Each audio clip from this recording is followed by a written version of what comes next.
अस्सलाम वालेकुम वरहमतुल्लाहि वबरकातुहू। प्यारे बच्चों, क्लास 8 सब्जेक्ट साइंस सोन अजुक topic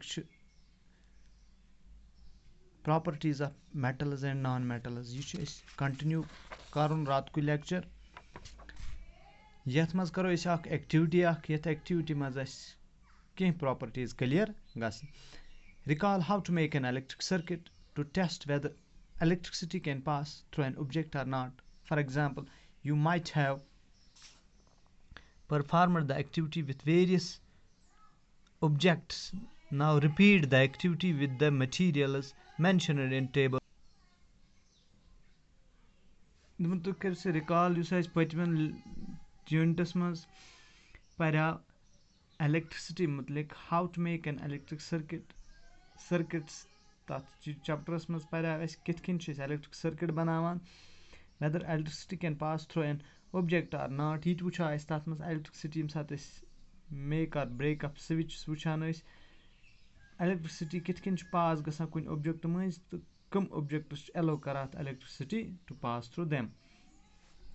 You might have performed the activity with various objects. तोह आसन अत मज वारिया ऑब्जेक्ट्स इस्तेमाल करमित वो कर तो ये एक्टिविटी तो रिपीट मगर ऑब्जेक्ट्स करियो तमै यूज यम यथ टेबलस मज दित छु यानी आयरन रॉड या नेल इस बनाओ ये सर्किट यथ मज करो ये सेल जोर एक साइड जोड़ोस बल्ब बेक साइड जोड़ोन ये कुन ऑब्जेक्ट से ताकि इस करो टेस्ट ये ऑब्जेक्ट कंडक्टर किन नॉन कंडक्टर.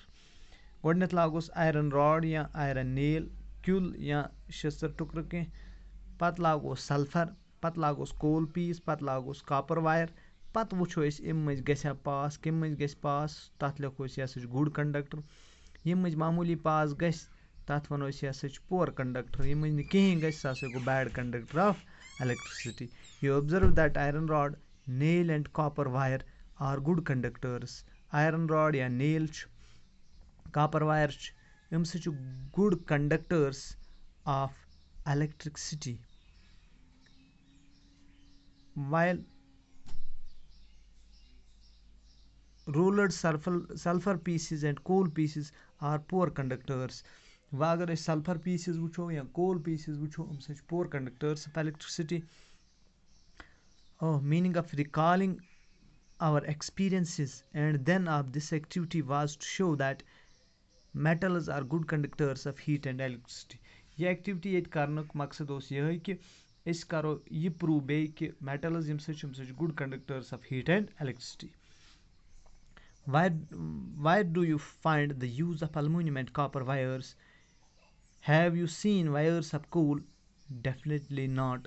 तो आसन खाली अलुमिनियम तो कॉपर यानी त्राम तार तो मिस तार वुचम तो कुन नाव यह बोजमुत कि यह सह कोल यानी चिन हज तार बनियाम. The property of metals by which it can be drawn into wires is called ductility.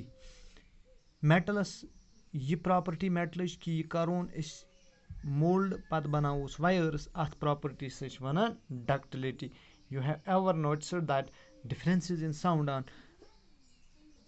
on dropping an iron sheet plate, a metal coin and a piece of coal on the floor? If not, you can try it. तो है sound ते बोजमुत तिमन साउंडन मज variation ते बोजमस कह sound आस louder गसान कह आस लत गसान यम सात different materials अक करित फ्लोरस पे त्रोक मगर फ्लोर गस हार्ड सरफेस आसे. Do you notice any difference in the sound produced.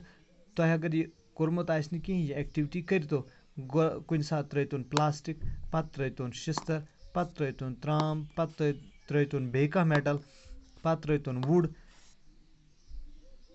पत वुच तो इहंद साउंडस मज तुम साउंड बूझू तमच पिच क्या तमच लाउडनेस क्या.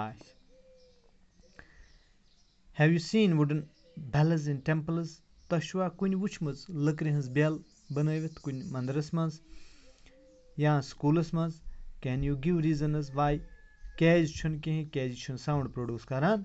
Things made of metals produce ringing sounds. तम चीज यम से मेटलिक आसन बनामत तम सह रिंगिंग साउंडस प्रोड्यूस करान. व्हेन स्ट्रक हार्ड ये तिमन हार्ड स्ट्रक करो ये तिमन क्या करो यानी तम बीट करोक. Suppose you have two boxes similar in appearance, one made of wood and other of metal. تۄہہِ سۭتۍ چھُ زٕ boxes یِمن سۭتۍ ہِشی appearance چھُ اکھ سۭتۍ چھُ وُڈُک بنیومُت بیاکھ سۭتۍ چھُ میٹلُک بنیومُت. Can you tell which box is made of metal by striking both the boxes? تُہۍ ہیٚکوا وۄنۍ ؤنِتھ کُس ہیوٗ چھُ بنیومُت وُڈنُک لٔکرِ ہُنٛد تہٕ کُس چھُ بنیومُت میٹلُک ییٚلہِ تُہۍ تِم سٹرایک کٔرِو. Since metals produce ringing sounds, they are said to be sonorous. تہٕ metals سۭتۍ چھُ sound produce کران یِمن سۭتۍ چھِ تَوے أسۍ وَنان they are sonorous. یعنی metals are sonorous because they produce sound. The materials other than metals are not sonorous. ییٚمہِ سۭتۍ یِمو میٹلو بغٲر باقٕے میٹیٖریلٕز چھِ یَتھ منٛز وُڈ چھِ یِوان پلاسٹِک چھِ یِوان گِلاس چھِ یِوان اَمہِ سۭتۍ چھِ نان سنورس یِم چھِنہٕ کانٛہہ تہِ ساوُنٛڈ پرٛوڈوٗس کران.